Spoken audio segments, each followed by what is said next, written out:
I'd like to start the meeting of the June meeting of the Hudson River Black River Regulating District Board. Call to order. The roll call, Mr. Farrar. Mr. Chairman, Mark Finkel. Here. Albert Hayes. Here. David Bergstess. Here. Anthony Netto. Here. Jeffrey Rosenthal. Here. Robert Moore. Here. Michael Clark. Here. Robert Leslie. Please step Again? Robert Fulton. John Hudson. Stephanie Rosicki. Richard Flory. Here, Mr. Chairman. Thank you. I need a motion to adopt or revise the meeting agenda, and we do have a revision. We have an additional motion we have to consider. So I would like a motion to accept the revised agenda. I'll make the motion. What's the revised? We're going to put it under contracts. Under contracts, I'm sorry. It's got to be related. Oh, okay. Conklingville Dam? Put my hand. Yeah. Gotcha. Okay. I'll second that. Any all in favor? Aye. Any opposed? Okay, we move to the public, and we have 3 people who've signed up to speak. Who was the person second? Thank you. Netto, first time. Ron, I'm sorry, I can't. Kilborn. Sorry about that. And by the way, welcome guests. You're welcome guests. The floor is yours, sir. The floor is yours. I'm sorry. Ron Kilborn, my dad is went to Fisher. He bought 6 Island he washed away. The little guy tugged the boat on the railroad ties and below he and his buddies went the wall around the sea. We got kind of sensitive to water here. Sir, I wonder if I can bring you up here. I'm having trouble hearing you. We're having trouble hearing Yeah, you. I'm having trouble hearing you. If you don't mind addressing from... What? You must be almost as old as I am. Yeah, probably am. You could just step up Why in don't near you one of the just step up? microphones. We have a microphone there. There's a microphone That's right there. perfect. Just Right stand there. right. That's Just right. leave Fine it right there. there. It'll pick it up. Talk right into I just want to hear you, what you Well, said. anyway, I knew the grandstanding here, but that's okay. Just a touch of history for just a moment. I'm very fortunate that my dad is on these properties. I now maintain and own the family camp on 7th Lake, because we sold the island. So I've been around since the 50s as a kid. I'm no kid any longer, but still dealing with the same issues, so some water damage on occasion. And of course, we realize that you can't control everything. You want to do the best you can. And years ago, in fact, in 2002, the 6th and 7th Lake Association, and I suspect the 4th Lake and the Old Forge group as well, were very concerned about damage up to that point. There had been a fair amount of property damage, water levels high, and ice moving around. So we requested that this board, and maybe some of you gentlemen were on the board at the time, I know Robert Fulton was, and we're pleased that you allowed us to come to your meeting. And we spoke and chatted about the damage and what we could do about it, some kind of consistency program, some kind of chart that would show us some kind of agreement, a target for water levels and water movement, ice movement. And even took our entourage, including Robert Fulton, around 7th Lake to show the previous damage of the year before.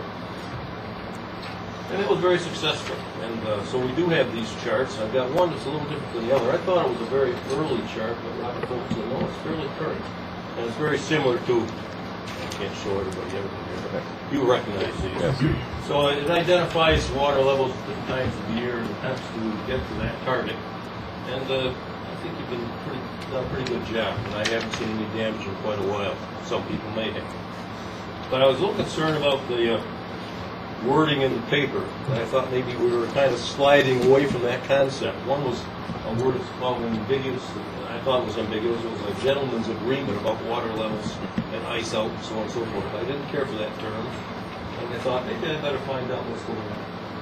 And the other thing was an identifying of 1.5 feet below summer levels at ice out. And I thought, boy, that's a lot lower than it's actually been, or a lot higher than it's actually been, and I wonder where we're going with this. Well, I did have a quick chat with Robert Fulton, Engineer Fulton, before the meeting. And he said, oh no, we're sticking to this chart the best we can. And I understand that's all you can do is try. So I'm just here for explanation and make sure we're still on a target that I hope favors damage over convenience for somebody getting a boat in the water. Maybe I can't be shouldn't say that. The way I feel about it, and I think I represent most of the people on the shoreline and all the lakes, they're concerned about ice flow and ice damage. Whether the ice dropping too fast, well, you can't protect everything.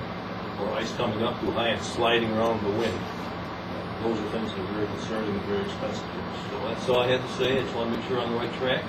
Maybe Engineer Fulton will be able to clarify this chart for the audience and make sure we're still doing that. Thank you. Thank you. Okay.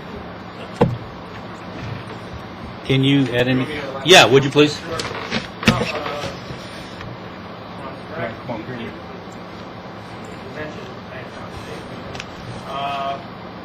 This year, by the time ice out occurred, or appeared to be ready to occur, it was clear that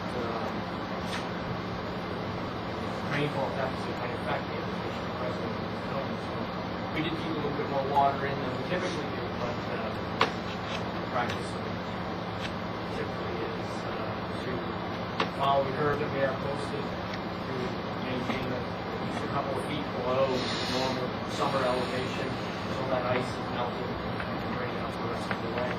You say a couple of feet, and that shows 3.5 to 4 feet on the chart. Yep. That's the target. That's the target. Okay. So we're trying to get. Very good. Anybody have any questions or comments here on the board? Ray Letterman? Yeah. I have a place on the fourth. My comments and questions are similar to the first gentleman. Okay. What I wonder about with the Old Forge Dam is that in following the curve, this year you seem to wait. They seem to wait longer to start filling, and then held, instead of at 1705, held at 1704 and a half. And then, of course, it became dry, and we know the issues that the rain is taking care of. But why did they wait this year? Why did they keep it lower? Address that. I mean, we Go ahead. don't control the amount of water when it comes in. So the fact that it was later in the spring results in Mother Nature not giving us the water until the second week. Yeah, but you waited until almost early April to start filling. That is when the water actually started Started to coming melt. in. Yeah. There was no inflow up until about the end of the first week, beginning of the second week. There was a very small amount of inflow at the end of March and beginning of April. I see. Given the amount of precipitation that we actually had, the water content in the snowpack in the Adirondacks was actually half or above historic averages. All the locations that we surveyed the last weekend of March, so first week in April. So all indications were that, and in fact, even folks around 6th and 7th Lake and the Old Forge contacted me concerned that we might have serious flooding conditions. What we're going to do. The reality is, it turned out Mother Nature didn't bring us that rain and snow amount until the second week in April. And when the snow did melt, there wasn't enough of a lot of rain. So the reason for not filling as rapidly is a result of not having the inflow from the snowpack, which a week earlier, 2 weeks earlier, appeared to be over the historic average. This year it evaporated, ran off, and didn't make its way into the river. And that happens when you get a late spring freshening. It's typical of late. And you can't predict that. I mean, last week in March, Yeah, there's no indication that I understand the problems of prediction, but overall, as a Fourth Lake boat house or property owner, I mean, we're satisfied. We get whacked, every once in a while by the movement of the ice, and the boathouse moves around a little bit. But overall, it's worked out pretty well. So satisfied with what the people are doing. Thanks. Thank you. Gary Staub? Good morning. Good morning. My name is Gary Stott. Again, you You wanna could, come up? yeah, I can't hear Come to the you. head of the class. And could you kindly spell your last name? STAAB. STAAB. Okay. The list was not shared with me, so. I'm a member of the Hudson River Professional Outfitters Association, which is a local rafting organization on the Hudson River. And I have a couple comments. One of them goes along with some of these people mentioned about Fourth Lake. Some issues that occurred on Indian Lake with water being released at a high rate and then dropping right down to a minimum flow. A lot of the outfitters questioned that scenario, why that occurred like that. Secondly, I want to thank Mr. Fulton, actually, for the help that he did give to the outfitters during that dry spell. He helped out as best he could with the conditions that existed. Again, the effect of what occurs with Indian Lake affects Lake Abenaki radically. Lake Abenaki Dam, which is in the process of hopefully being rebuilt, had a big problem this year. It wasn't closing all the way. A lot of water, especially when you went to the minimum flow, was just going out the bottom of the gate of the dam, and the reservoir wasn't filling up. That's not a problem that is related to your operation. It's the town of Indian Lake. But it did affect the level of Lake Abenaki, and the homeowners not only were mad at us because the gates opened up because of the use of the water for whitewater rafting, but it wasn't being replenished quick enough, and a lot of them started to get a little upset. Also, I heard today that there's a possibility of the Indian Lake Dam itself being restructured. I know that there's a plan for the Abenaki Dam to be restructured at some time. Is there going to be some kind of coordinated effort in that process so that one isn't being done at one time, which could hurt, obviously, flows if it's going to be through the summertime with that reconstruction. It could hurt flows for our use for the river and the level of Lake Abenaki. And so the same thing for Lake Abenaki Dam. I think they were going to start some process toward the end of September of this year, which is still a big question mark. So I'm just wondering what might be the plan for that reconstruction. I heard something within the 3-year period. Definitely, we have plans for the end of this 3-year cycle. Right. We're a couple of years out. All right. So the possibility then. But no, it also include our operation. So our releases remain the same throughout any construction activities, as well as our ability to store water. Augmentation is fluctuation. Now, the reconstruction of the Indian Lake Dam, is there going to be consideration for hydro put in there? Because I'm just wondering because of the legislation that's pending in the federal Congress about increasing hydro production and some of the amendments that might be put to hydro plants that will affect downstream users. So I'm just wondering if the concrete dam does have an effect. So could I get maybe an answer or a discussion of why it went from 750 CFS down to 60? It has to do with inflow and forecast for the reservoir itself. Right. And coming in that first week in April, Yeah.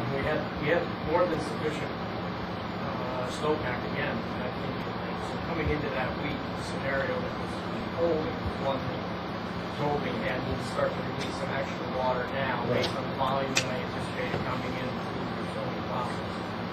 Within a matter of 6 to 7 days, that scenario changed substantially. Oh, yeah. The forecast went to a much drier forecast. So I immediately changed course and cut right back, which again in the springtime. Again, as I said, at the end of March, we had over 100% historic average water content. Right. We went from that situation. I was not concerned about flooding because I know our reservoirs can handle it. Certainly folks were concerned about flooding, and there was even discussion, media and other locations about that. We went from that viewpoint to no water communities, and basically what we went through. So, it's a very productive watershed. That's the other reason.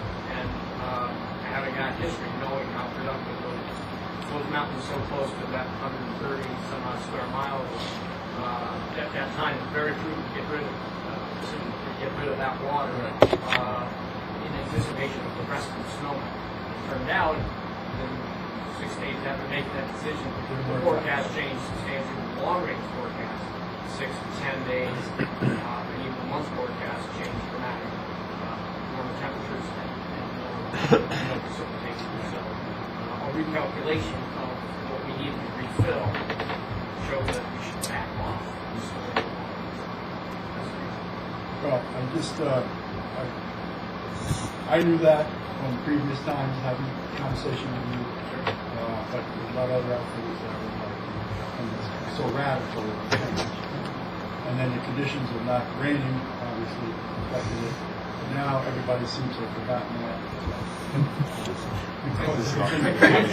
And coincidentally, we began almost the same process for the next several weekends to help you guys out. And you did. Releases, And I definitely want to Not- thank you for that. That helped it out a lot because of the problems that did occur with the Abenaki Dam. Helped us a lot. Sure. Mr. Chairman, I think it's worth, most people know it, but it's worth pointing out that when the chief engineer says that, speaks about historic averages and being above that in terms of water content in snow, it's worth reminding people now that we, between our staff at Stillwater Reservoir and our field staff on the Sacandaga, that we have snow survey stations that use more than 50, maybe 40 to 50 total, where they use them for the same locations for 60 years, 70 years plus. In some cases, the exact same tree for that time, and where they have all. So when they're talking about this historic data, they're measuring historically in the same spot over all these decades, and we've got reams and reams of snowpack data to judge what's coming against what we're seeing at that time. So it's not something where the folks are throwing, the chief engineers throwing the dart at the map or just looking on the internet. We've actually got our own data measured in the field, which is a big part of, it's a big undertaking in the winter. And our crews are out 3 months doing it. So when it gets to that point, the chief engineer is looking at real numbers, not just something that's extrapolated from the National Weather Service or something like that. That was pointed out in the paper, and certainly was able to see that. Really doing their best to try to find the limit. And I think the other thing that was forgotten, you were telling me, is that because it was so cold and windy this spring, a lot of the snow evaporated and didn't melt, even though you had the snowpack. I remember you telling me that. So that was another factor. Sorry. At the present time, it's 300 CFS plus coming out of the way. Is there a timetable to change that release now? Yeah, Would it go up or down? no, it would probably come back down. We're back down to probably about a couple hundred CFS.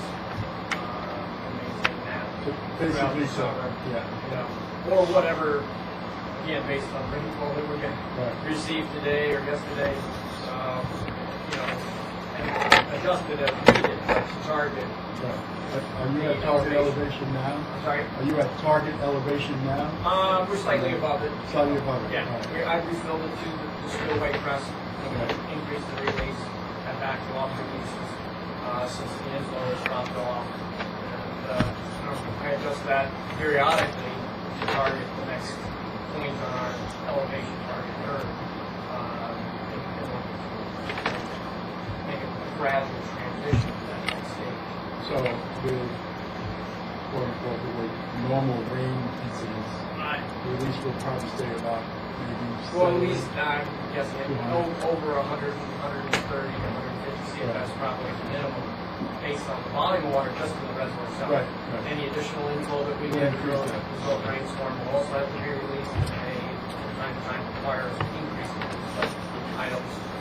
But we fill the reservoir to the spillway, we have the volume that we need to make those types of releases all the way through at least August. Right. And then, I think in August, we generally begin to make greater releases from the We'll start doing the reservoir. quickly throughout the 6-month period. Thank you, Thank sir. you. Thanks, Thank you very much. I want to thank all our speakers for their input, and we appreciate that. Anybody else have anything else, or we'll just move on with our agenda? Now, this is a public meeting, you're welcome to stay, but if you want to leave, you certainly can. I mean, don't feel obligated to stay, but you're welcome to. Thanks for the opportunity. Next item of business, we need approval of the May 12th regular board meeting minutes. Oh, I'll make that motion. Second? I'll second. Any discussion? All in favor? Aye. Any opposed? Report of the executive director. Mr. Clark. Chairman, No, you just- can find my report on page 59.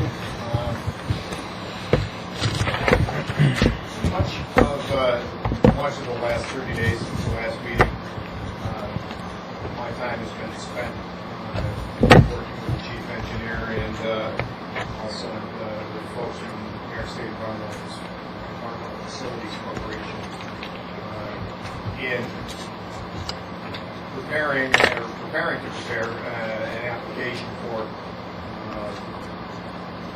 funding for the Conklin Dam projects, rehabilitation projects, through the Clean Water State Revolving Fund. Chief engineer, to a lesser extent myself, he prepared an engineering report, which is the focal point of that application. That is masterful in the ways the intent of that report, although it's relatively brief document in and of itself, with the appendices and all the supporting documentation, volumes. The intent of that report, and I'm confident that it does what it's supposed to do, and that ties the operation of Great Saginaw Lake in part to water quality operation, or water quality on the upper Hudson River, and which is a #1 criteria for us to advance our application and to get on the project list for the Clean Water State Revolving Fund this October, which is when they develop the next list. I believe we'll have a good application, and I believe we've got supports our case for this being a clean water project. Our augmentation of the Hudson River, although it's one half of what we do, or the opposite end from flood protection, it still supports all the clean water initiatives, speaks against, indeed, the Clean Water Act itself, basically the Federal Clean Water Act. Because of that, we feel that we've got a good application, and our project is, we're very hopeful that it will be funded through the Clean Water State Revolving.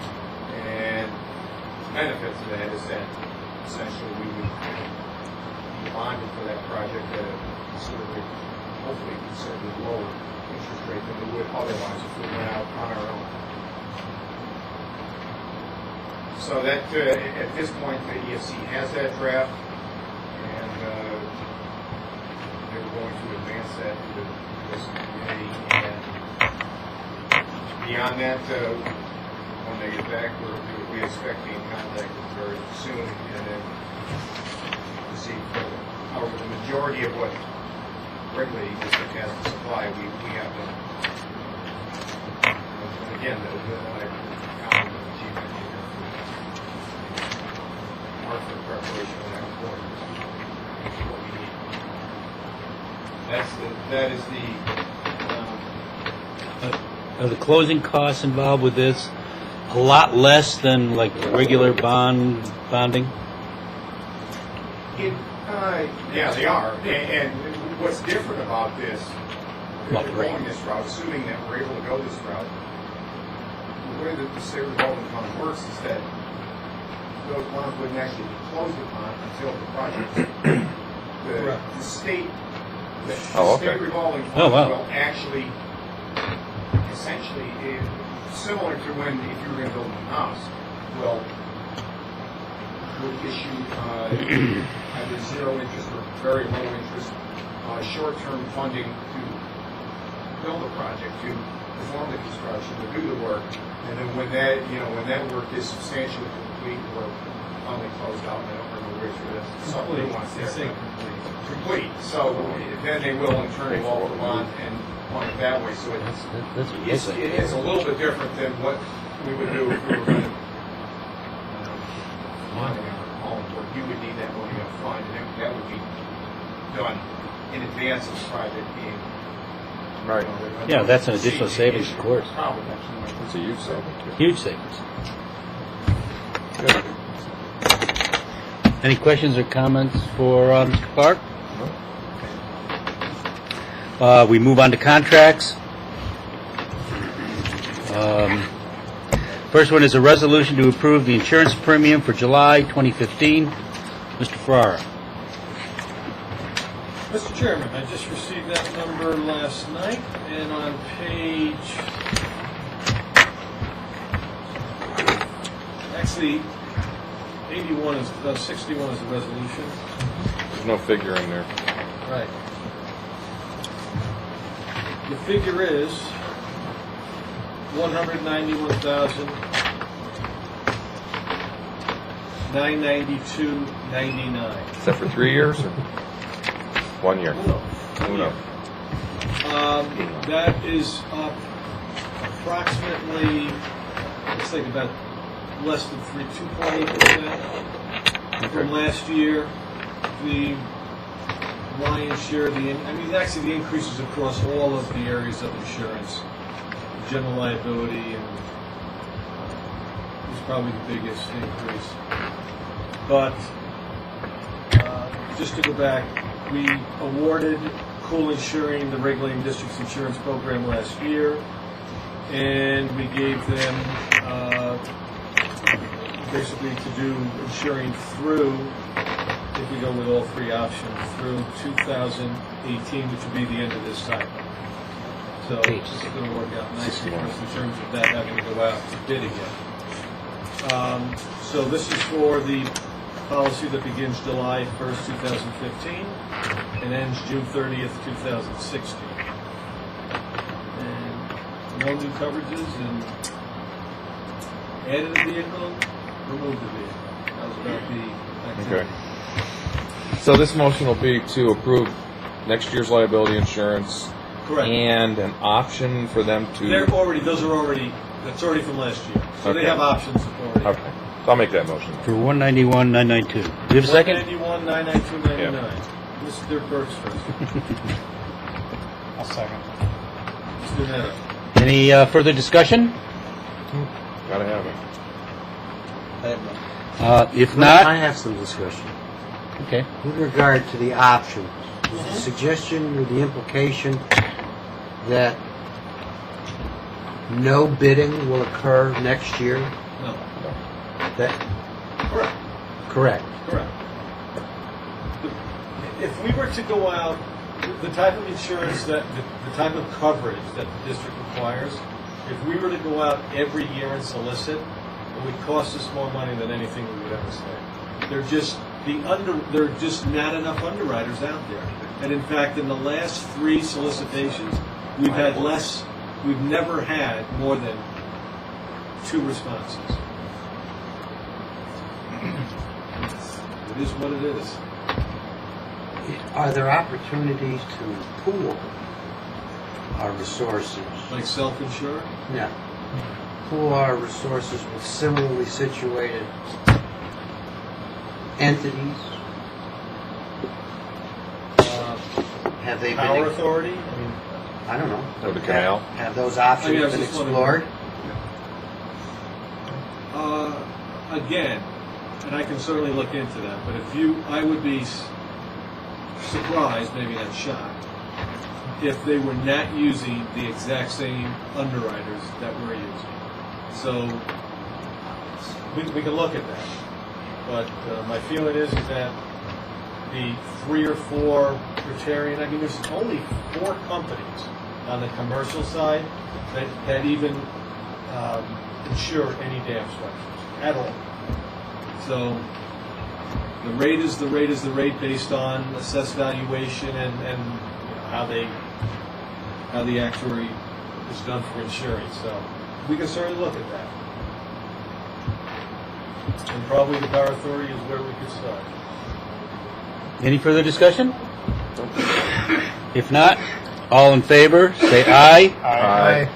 Any opposed? No. Motion carries.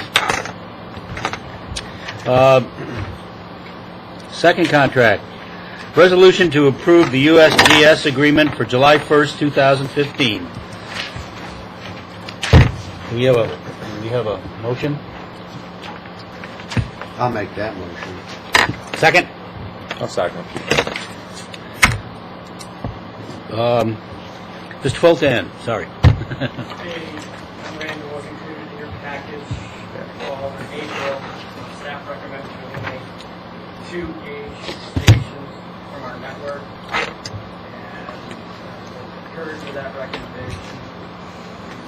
Back to the USGS, revised and updated the agreement, which expires June 30, 2015. The current agreement expires June 30, 2015. And we attached the proposed agreement July 1st, 2015, June 30th, 2018. We were able to decrease the 3-year cost from that which was initially proposed prior to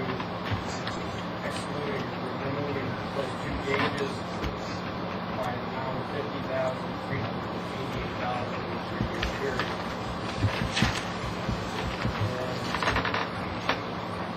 And so, staff recommends funding the USGS cooperative agreement with request for authorization for the executive director to execute the agreement in the amount of $326,470. We have a motion on the table. Is there any further discussion? That's 3 years, right? 3 years. Okay. No discussion. With that being said, all those in favor signify by saying aye. Aye. Any opposed? It carries. Resolution to conditionally award second geotechnical investigation at Conklinville. Motion? I'll make the motion. Second? I'll second that. Again, sir. Thank you. This is a continuation of investigation, subsurface investigation work completing at Conklinville Dam, all stemming from our FERC license, all required by the Federal Energy Regulatory Commission to evaluate the condition of the structure based on the recommendation of our independent consultants over the years. Several years ago, we completed phase 1. Monitoring well barometers in the dam. As a result of follow-up evaluation by our consultant, our independent engineering consultant, recommendations for additional evaluation based on some findings that came out of the first stage subsurface investigation. And so we solicited bids, discretionary authority, pursuant to state finance law 163. Construction services for small businesses and businesses certified pursuant to Article 15A, with the intent to procure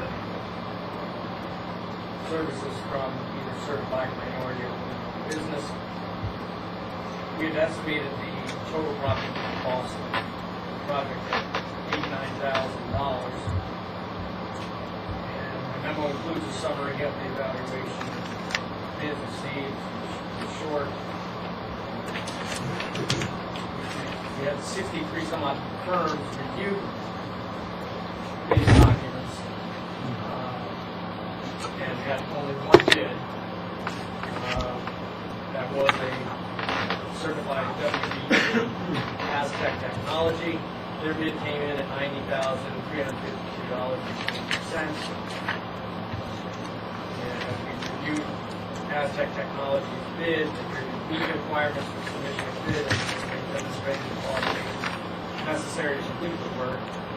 District staff recommends conditionally awarding the work to Aztec Technology, seeks board acceptance of the recommendation and authorization to form contract to complete the work and for the executive director to execute that agreement in the amount of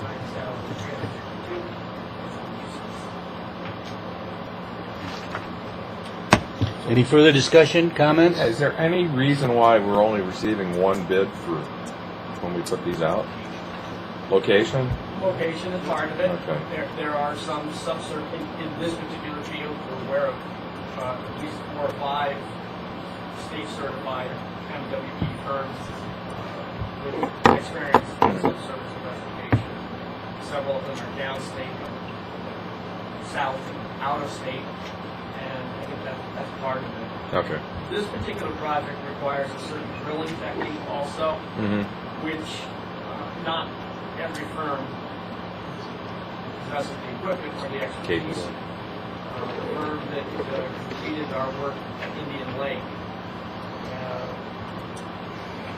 while they were certified, they did not have the equipment and could not acquire the equipment or manpower to be equipped in this project. Aztec did have the experience, does have the experience. It is what it is. A very specialized Okay. field of work. And it is going to be more difficult here. Attempting to. Right. Any further comment? I'm sorry, I didn't cut you off. I just want to add to what the chief engineer was saying. We've talked about the geotechnical work in Conquerville for a while. This is a follow-on to it. It's additional. It's subsurface investigation on top of what's been done over the past years. I think it's worth reminding the board what we're actually doing here. Remember, that dam is made up of a couple of different components, including an 1,100 or 1,200 foot long earth, very high, very wide embankment, whole house, the concrete structure, and then the long steel. This is in the earthen portion. And maybe you want to. I mean, there's the potential that when this investigation is done and the geotechnical analysis, that an additional large project may come with it. I think it's just, we've talked about it in the past over the years, because it's been that long since the initial phase was done. Really what you're trying to do is. Yeah, this evaluation, the area of potential concern that the consultant identified was a basic level well inside the dam, down at the original material that existed in the riverbed before the embankment was constructed. That material is so much different than the material that the embankment was made of that there's a concern that water pressure would move some of that finer material around, potentially causing, in certain circumstances, a reduced strength in the structure to resist the forces of the reservoir. And so these additional piezometers will allow us to, one, not only identify whether the findings of the first set of subsurface investigations were accurate, help confirm material type and density, but also allows us to further monitor the whole structure, and which, if nothing else, will give us real-time feedback as to how it's performing under certain reservoir elevations, and hope will relieve some of the concern that that consultant has with regard to that migration of material in the structure itself. Which is bad in Earth. Like to have further Hey, there's nothing more important than the safety of our dams, I can tell you that. So that is all we have that. And, as Mike alluded to, the worst case scenario is that it confirms that it's worse than what they originally believed based on the first set of investigations, in which case FERC is already leaning toward, and the consultant is leaning in that direction, that if the structure is found to be in worse condition 100 feet down from its surface, then there might have to be some remediation following these investigations in order to provide the level of safety and stability that FERC expects us to have in the structure of that site. You do want to have. Now, we don't know that yet, which is Yeah. why this Right. work is being done, but I just think it's worthwhile reminding all of us that that's what we're trying to determine. That it's, this long, drawn-out process, anything geotechnical is compared to other work. You're trying to determine what's going on 100 feet, into the native river channel, and at that interface, like Rob was saying. And probably there's no issue. The dam was constructed in the late 20s using a technique and technology that isn't used anymore with a small. But State of the art at the time. it certainly was, Yeah. and it has worked.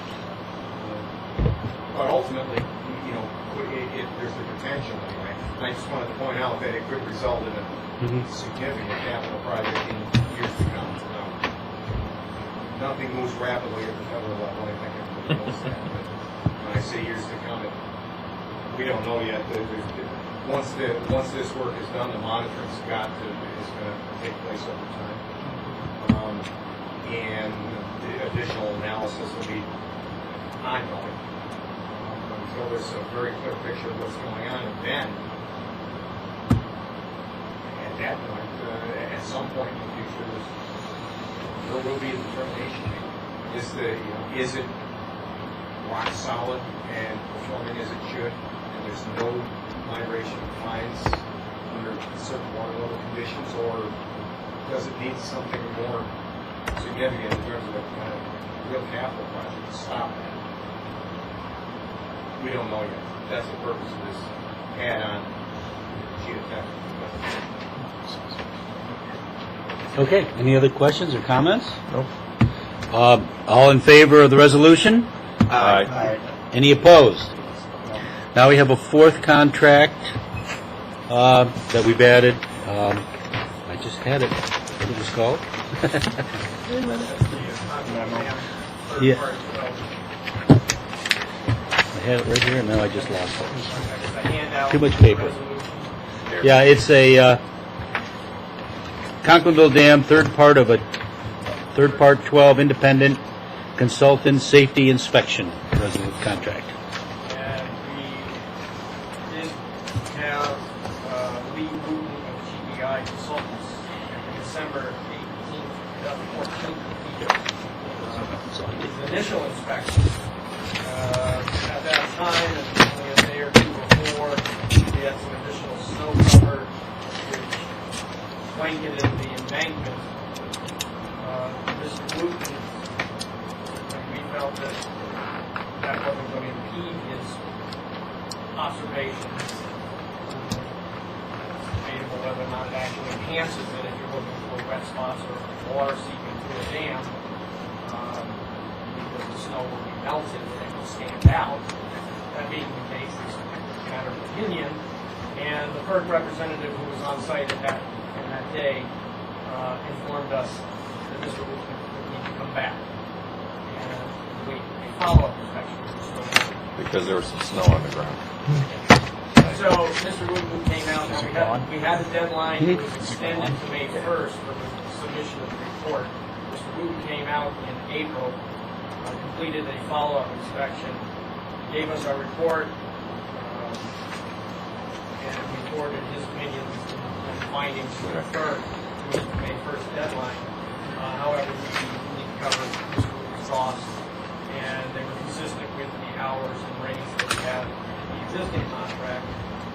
He had submitted the proposal, which is attached, and so staff seeks board authorization to increase the price of the contract by $5,841 to cover those additional inspection services and authorization for the second the agreement. Okay, I neglected to get a motion. Did we accept that contract? Somebody move that? So moved. Second? Second. Any further discussion? Begrudgingly. No. Yeah. All in favor? Aye. Aye. Any opposed? Staff and committee reports. Audit Committee, Mr. Bergstresser. All right, the Audit Committee would like to exercise the option to bring to the full board the amendment to the audit services contract agreement, C012014, to amend the next 2 years. Do we have a motion to that effect? You want to make the motion? Make the motion. Second? I'll second that. Mr. Hayes?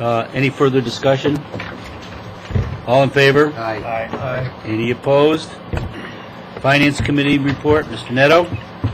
Yes, there's two resolutions wish to the board to adopt. One relating to the 3-year budget that begins July 1st, 2015 through June 30th, 2018. We discussed it earlier in the Finance Committee. If there's no questions, I'd ask for a motion to adopt the resolution. Make the motion. Excuse me, probably should have said that. That's okay. No, that's fine. Second to the motion? I'll second that. Any further discussion? I just want to place on the record again, we want to commend senior staff and all the people involved, Mr. Ferraro, It was a great and everyone presentation. else involved in putting this together, Mr. Neto. It's just a huge It is. undertaking.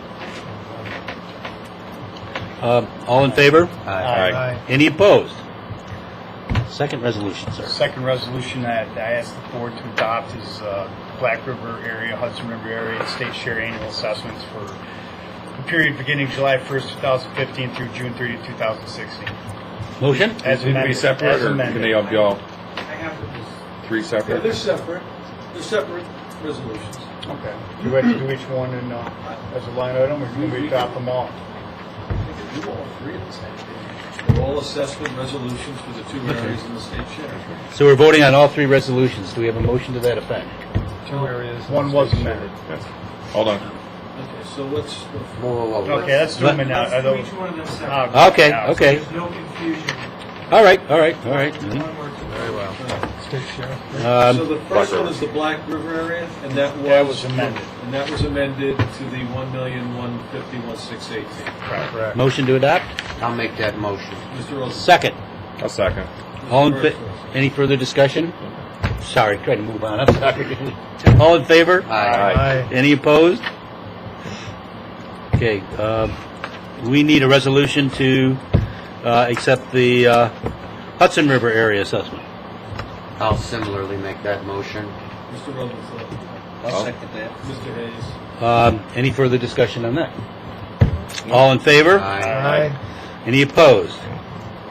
Need a motion to accept the state share annual assessment. I'll make that motion. As amended. As As amended. amended.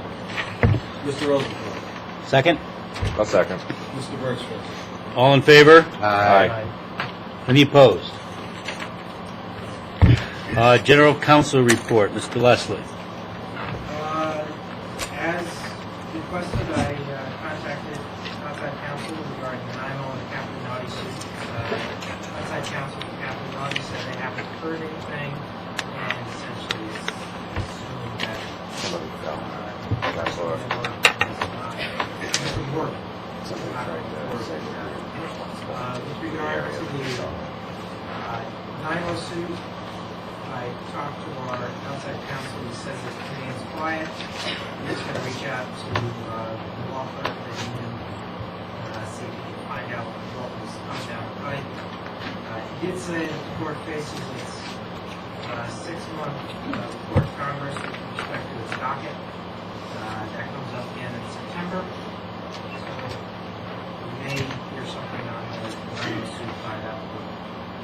From a judge that has a lifetime appointment. And is in fact, I can't think of the word right now, but he's in senior status. Just to clarify that, lifetime appointment. So, I'm not holding my breath. On the other hand, if the judge felt that there was an egregious injury to one of the other parties, he certainly would move expeditiously to resolve it. In this case, our motion is yes. If it happens now, great. If it happens 2 years from now, that works for us too, as long as it gets dismissed. I worked with the chief engineer to secure a timetable from FERC for its determination. As I mentioned earlier, they basically told us it's coming soon, and did not tell us any manner To a theater whatsoever. theater. Almost seemed like the kid was worried by even asking the question. Good, He good. didn't want to be overheard giving any response. So he had a pat response. That's all he did. You probably read in the paper, the Governor's Council asked us to fill out a report regarding our interactions with outside counsel and with the Attorney General's office. We have submitted both of those reports as requested. One of the things that we did, the questionnaire with regard to outside counsel pointed out some deficiencies in procurement policy. So we, as part of that response, Mr. Farrar and I worked together to put together, and actually Ms. Woznicki as well, to put together a new draft procurement policy to address the things that we, apparently every other agency, were doing, but didn't have in the policy. We were complying with public authorities allowed 78, all the way to 2800 series. we're complying with the statute, just in the procurement policy. So the new revisions of procurement policy will address that.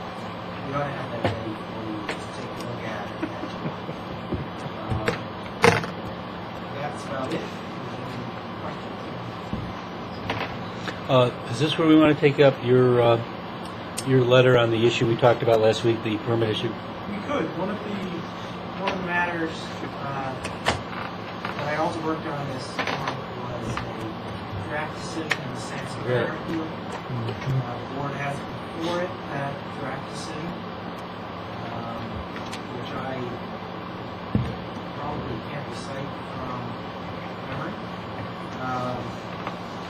Basically, direct staff to issue the access permit to the lot 22 group, as opposed to issue the draft permit to the Sansa area. Anybody want to entertain a motion to that effect? I'll make that motion. Okay, second? Mr. Miller. Any further discussion on that? Again, just to clarify the record, in making that motion, Mr. Leston provided actual draft decision articulating the reasons that staff is being directed to issue the permit as in prior years. And the motion is based upon the fact that we have seen Yeah. the analysis and the draft decision. Okay, any further discussion? If not, all in favor? Aye. Any opposed? Compliance offer, Ms. Woznicki. Good morning. Good morning. My report is found on page 74. First quarter utilization report due July 15th, and the purchases this quarter that was provided for the very positive for every mention the uniforms in Ford F-250. We just received the Ford Fusion at 25,409.40 that were this in Tahoe, Albany, and the new vehicle decals, which I have one with us, will be now all the vehicles have on it, the new state logo. Take like Oh, love that. Worst report, I hate the fact that part of our utilization report is now going to include the discretionary purchase report, really short part of the report, which is another thing that we now are required to submit quarterly. Also, the 2016 disparity report is underway, which will determine any changes that might have to be made to the current 30% that we're at. As a reminder, pursuant to Public Authority Law 2879, the board must review and approve procurement contracts. Those are included in your report on page 75, 76, and 77. I'm continually working with the CFO on other compliance issues. And we are currently still working on the online payment option for renewals. I reached out to 4 businesses, and we met with one, in contact with the second, and hopefully at some point we'll have actual plans developed to see if we can get an online payment option that this will work. Very good. Any questions? Comments? Thank you very much. Chief Fiscal Officer, Mr. Farr. Mr. Chairman, my report begins on 78 and ends at 127. I won't read it all, but I'll highlight Thank you. a couple things. What? Say again? You're not going to read it all? Not this meeting. The fiscals, the cash flows, and the summary financial, which is on page 79, are all through May. So we have 1 month till the current fiscal year ends, and right now, all the numbers look very favorable. All of our expected assessments are in. We have some issues with some of the assessments, particularly in the Black River, the Nanaimo, and a few others. But we look very good moving into this upcoming 3-year budget. In terms of some of the, on page 79, I don't think we are over on any indicator other than the one we like to be over on, and that's revenue. Aside from that, there's the 3-year budget is now passed. The information will be provided to the 2 accounting people in each watershed, and we will update our budgets in the Mass 90 accounting system, and we'll be hopefully off to the races in July. Very good. All right. Any comments, discussion? Thank you. We do have Board board expenses? expenses. Oh, Page 128. If we could get a resolution to approve expenses for Mr. Neto in the amount of $281.22. motion? I make that motion. Second? I'll second it. All in favor? Aye. Aye. Any opposed? Okay. Chief Engineer, Mr. Bolton.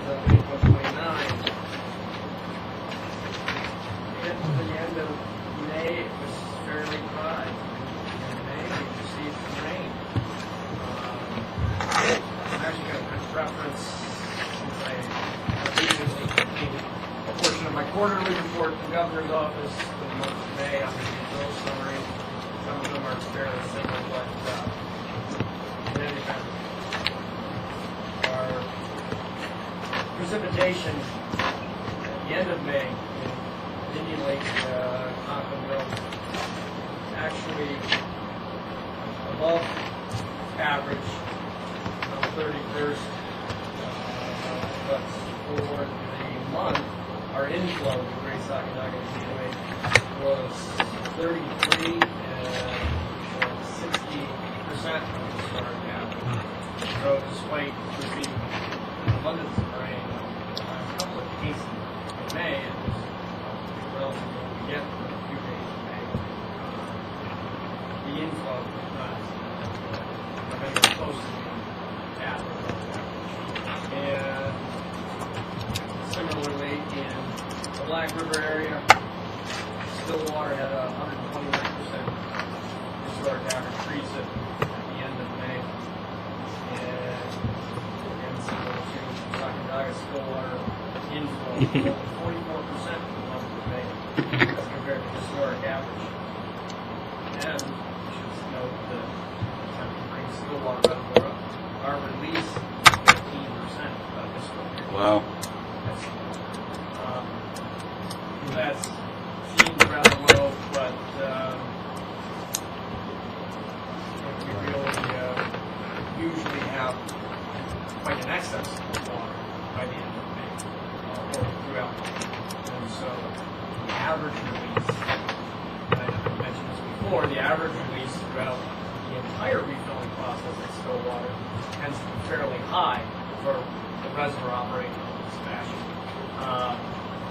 And so that's why 15% is stand out. However, with the rain we received these last few days, Indian Lake is completely filled and going down slightly.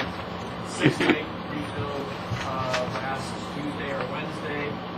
Old Forge, for all intents and purposes, 1706.73 this morning. So we'll get there before Labor Day? We will be there before 3 months of historic average reset, yes. That is in reference We're to there a now. local newspaper article. Not Yeah. inconsistent with how the springtime freshen came. I mean, everything is about 2 Oh, you inches should. behind. We do rely upon heavy rainfall. Sometimes it comes with the snow, in which case we're battling to get rid of the water. In this case, the heavy rain came very end of our refilling cycle, that period being mid-March, June 1st. And within a couple of days of receiving that rain at the end of May, our reservoir is filled. So it's a cycle of patience. I think we have to have the greatest amount of it, especially in this business. Mother Nature's sense of humor. Yes. So Sacandaga, jumping back to Hudson, we're about 2.5 to 3 feet below our target. For Stillwater, we're at the end of May. Stillwater, at the end of May, we're about 5 feet off our target elevation. Stillwater, now with rainfall last week.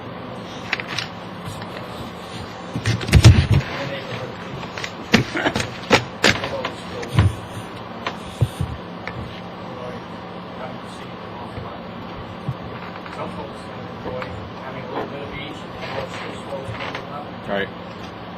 I'm worried I might get just the opposite reaction and that we finally crest to store enough water because if it doesn't get dry, we definitely need all of that volume of still water come August and September in the Black River and the Beaver River. You might complain that they've lost them because they were accustomed to last weekend. But we'll take that as one other note I would want to make with regard to Stillwater, the Beaver River, we have been working with DEC and Brookfield to maintain their minimum flows. DEC requires the Beaver River and through consensus and compromise, pretty lucky to be able to only our limit of 50 CFS to maintain 250, reduced to 185 down to 175 as a minimum flow in the Beaver, and our 50 CFS helps maintain that 175 CFS in the Beaver River. We haven't had to release any additional water to meet that DEC requirement. This allows us to continue to bring Stillwater Reservoir over the course of the next 3 weeks. And taking a hard look at it this morning, but I'm sure the rate that we received will hopefully have last week. Take any questions? Any questions from anybody? Thank you very much. Move on to the Hudson River and Black River Administrator.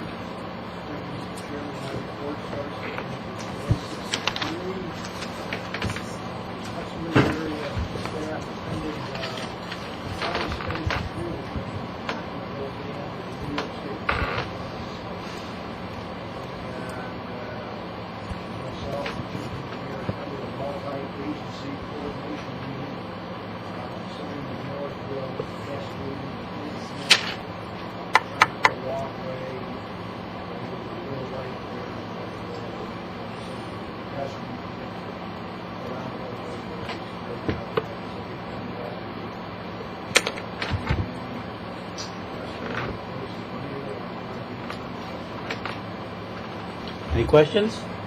If you would, I was just handed this letter, and I'd like to read it, put it in the record. It's from the Sunset Bay Vacation Resort, and it says, "Dear Mr. Finkel, we'd like to express our appreciation and thank you to the Hudson River Regulating District, specifically John Hodgson and his staff, for their courteous professionalism regarding our property, Sunset Bay Vacation Resort in Mayfield. In the spring of 2014, we met with Mr. Hodgson and his staff for the purpose of repairing our beach area, which had deteriorated due to erosion. They formulated a course of action, and their objective determinations and guidance at subsequent meetings on the site have enabled us to effectively repair and stabilize the shoreline in such a way that it is conducive to the well-being of Sacandaga Lake while also providing viable amenity to our vacationers. It was a pleasure to work with a capable, competent professionals, and we thank you and the board for having the foresight to preserve such personnel. And again, we'd like to express our thanks to John Hodgson, Danielle, Don, and the HRRD staff for their valuable guidance and assistance. We hear a lot of criticism, so I just wanted to pass on that positive letter. It's very nice. Very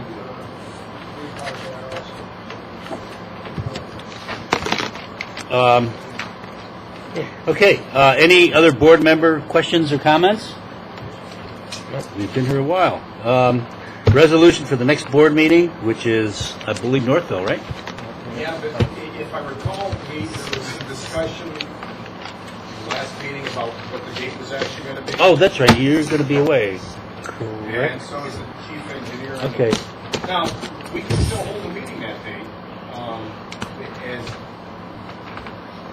what is actually on the calendar.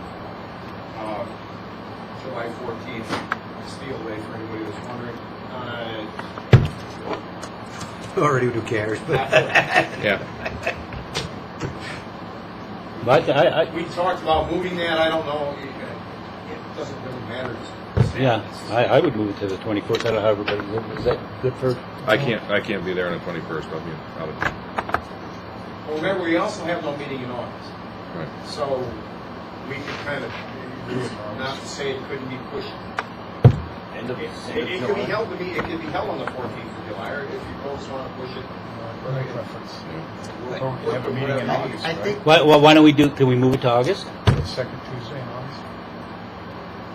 Our regular meeting time in August, but do it in August instead of July. 28th of July.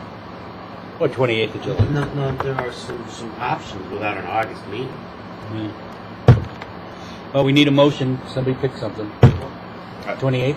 28th is all right. 28th is no problem. July.